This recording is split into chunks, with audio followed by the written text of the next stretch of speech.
तो दोस्तों आज के इस वीडियो में हम देखने वाले हैं कोटक महिंद्रा बैंक का शेयर।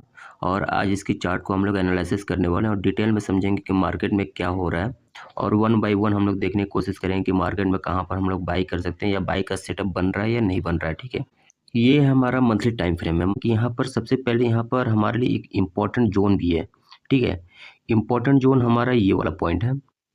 ये हमारा पॉइंट है 390 से 395 का इम्पोर्टेंट जोन है। ठीक है, ये हमारे लिए और इम्पोर्टेंट जो सपोर्ट रहने वाला ये वाला है। ठीक है, एक चीज़ वीकली टाइम फ्रेम पे। ठीक है, सबसे पहले हम लोग यहाँ पर थोड़ा सा एक मार्किंग भी कर लेते हैं जिससे हमें ये थोड़ा सा अंदाजा हो जाएगा और इसकी हम लोग थोड़ा सा कलर इसका चेंज कर देंगे। ठीक है, क्योंकि हमें कैंडल जो बता सकती हैं वो और कोई नहीं बता सकता, क्योंकि मार्केट में कैंडल ही एक बहुत बड़ा राज है। जो इसको देखना समझ गया वो मार्केट का सेंटीमेंट पकड़ लेता है। ठीक है, हमने इसको लगा लिया। ये रहा हमारा weekly time frame. Weekly time frame पे मार्केट यहाँ से ऊपर की तरफ तो गया था, ऊपर जाने के बाद प्राइस यहाँ से नीचे की तरफ आया है। ये वाली जो रेड लाइन हमने लगाया हुआ ना, ये आपको सिर्फ समझाने के लिए। ठीक है, इसको आपको नहीं कैप्चर, मतलब इसको नहीं देखना। ठीक है, आपको बस ये ब्लैक लाइन में जो मैंने कवर किया है इसी जोन को आपको बस ध्यान में रखना है कि यही हमारा एक इम्पोर्टेंट जोन है।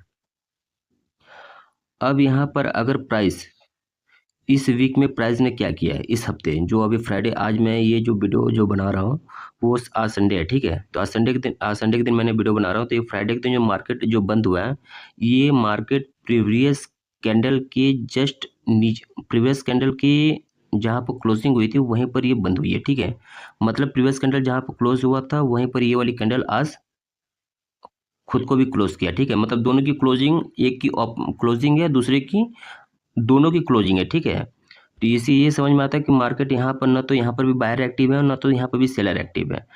अब यहाँ पर हमारे पास दो सेंटीमेंट बचता है कि एक तो या तो यहाँ से प्राइस अगर नीचे की तरफ है, ठीक है, यहाँ से अगर प्राइस अगर नीचे की तरफ आती है तो यहाँ से सेलर एक्टिव हो सकते हैं।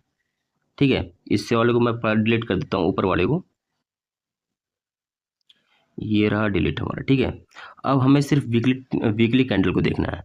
वीकली कैंडल में हमें अगर ये 388 का जो लेवल है और ये 399 का जो लेवल है, ठीक है, 388 और 399 मतलब 10 पॉइंट का जो मोमेंटम है, 10 पॉइंट का, अगर प्राइस अगर इसके नीचे की तरफ आती है तो हमें ये कंफर्म हो जाएगा कि प्राइस यहाँ से एक डाउन साइड का मूवमेंट दे सकती है। ठीक है, यहाँ से प्राइस नीचे की तरफ आ सकती है।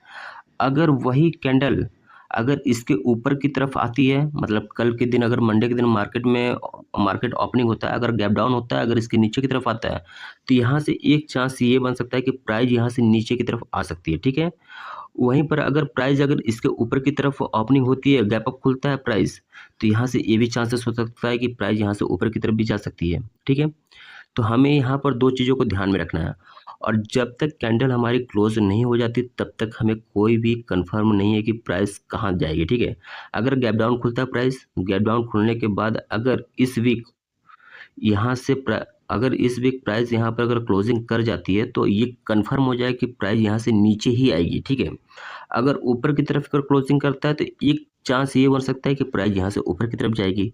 तो क्लोजिंग पे पूरा हमारा डिपेंड है कि मार्केट कहाँ जाएगा। ठीक है, क्लोजिंग अगर नहीं होती है तो हमें कोई भी कंफर्मेशन नहीं है। अगर प्राइस अगर इसी रेंज के बीच में अगर खुलती है, 388 और 399 के रेंज में खुलती है, तो एक चीज़ ये कंफर्म हो सकता है कि मार्केट हो सकता है इन्हीं दोनों रेंज के बीच में फंसा रह सकता है। ठीक है, बट अगर नीचे खुला तो गैप डाउन, ऊपर खुला तो बायर एक्टिव, नीचे खुला तो सेलर एक्टिव, बीच में खुला तो साइडवेज। ठीक है, इसके बाद हम लोग थोड़ा सा डेली टाइम फ्रेम पे भी देख लेते हैं, क्योंकि यहाँ पर बहुत लोग इंट्राडे ट्रेडिंग करते हैं, तो इंट्राडे ट्रेडर के लिए भी, इंट्राडे ट्रेडर को भी ध्यान में रख करके यहाँ पर बातें कुछ मैं बताऊंगा। ठीक है, अब देखो कल मार्केट जो ओपनिंग होगी, अगर मार्केट अगर साइडवेज ओपन होता तो इस दोनों रेंज के बीच में अगर ओपन होता तो हम क्या कर सकते हैं। अगर यहाँ से दोनों रेंज के बीच में अगर मार्केट ओपनिंग होता है, ये वाली जो पॉइंट है इस चीज़ को आप लोग नोट करके रखना, ये बहुत ही मैं इंपॉर्टेंट चीज़ बता रहा हूँ। ठीक है, आपको 394 का जो लेवल है ना, अगर प्राइस इसके ऊपर की तरफ अगर खुलती है, अगर मार्केट अगर वीकली पर अगर साइडवेज है और डेली पर अगर इस वाली कैंडल से अगर प्राइस अगर ऊपर की तरफ ओपनिंग होता है, 394 का अगर ऊपर ओपनिंग होता है, तो यहाँ से एक चीज़ ये कन्फर्म हो सकती है कि मार्केट में बायर एक्टिव हो चुके हैं। ठीक है, और वही अगर वीकली वाला ही हमारा सपोर्ट आएगा 388, अगर इसके नीचे खुलता है तो मैंने आपको ऑलरेडी बताया कि यहाँ से सेलर एक्टिव हो सकते हैं। तो बस आज के मार्केट में बस इतना ही है इम्पोर्टेंट, और यहाँ पर ऐसा कुछ भी नहीं है। ठीक है, और थोड़ा सा मैं आपको थोड़ा सा पिछला भी दिखा देता हूँ। जैसे कि यहाँ पर आप लोग देखो कि थर्सडे के दिन का मार्केट और यहाँ पर हाँ थर्सडे के दिन का मार्केट है ये। तो ये जो थर्सडे के दिन मार्केट जो अब बंद हुआ था 393 पे, 393 के लेवल पे ये बंद हुआ था, ठीक है। 393 394 के लेवल पे ये मार्केट बंद हुआ था और बंद होने के बाद जो फ्राइडे के दिन जो मार्केट ओपनिंग हुई है, वही वीकली जो सपोर्ट मैंने आपको बताया था मार्केट वहीं पर आके रुकी हुई है, ठीक है। तो इसको हम लोग थोड़ा सा 5 मिनट के टाइम फ्रेम पे भी देख लेते हैं कि यहाँ पर क्या सच में प्राइस नीचे की तरफ आया है कि नहीं आया। तो ये देखो आप लोग, यहाँ से मैंने बताया ना प्राइस यहाँ से 394 से प्राइस नीचे की तरफ आई थी। प्राइस देखो एक अच्छा खासा डाउन साइड का मूवमेंट देखने को मिला। पहले तो प्राइस यहाँ से बहुत तेजी से गैप डाउन खुली थी, गैप डाउन 384 पे खुली थी, ठीक है। पर 394 तक गई और जाने के बाद 10 पॉइंट का मूवमेंट देने के बाद प्राइस उसी जोन से प्राइस नीचे की तरफ कंटिन्यू आते जा रही है। ऐसा लग रहा है कि जैसे प्राइस यहाँ से लोअर हाइस का फॉर्मेशन बनाते हो, प्राइस सीधे नीचे की तरफ ड्रॉप की, ठीक है।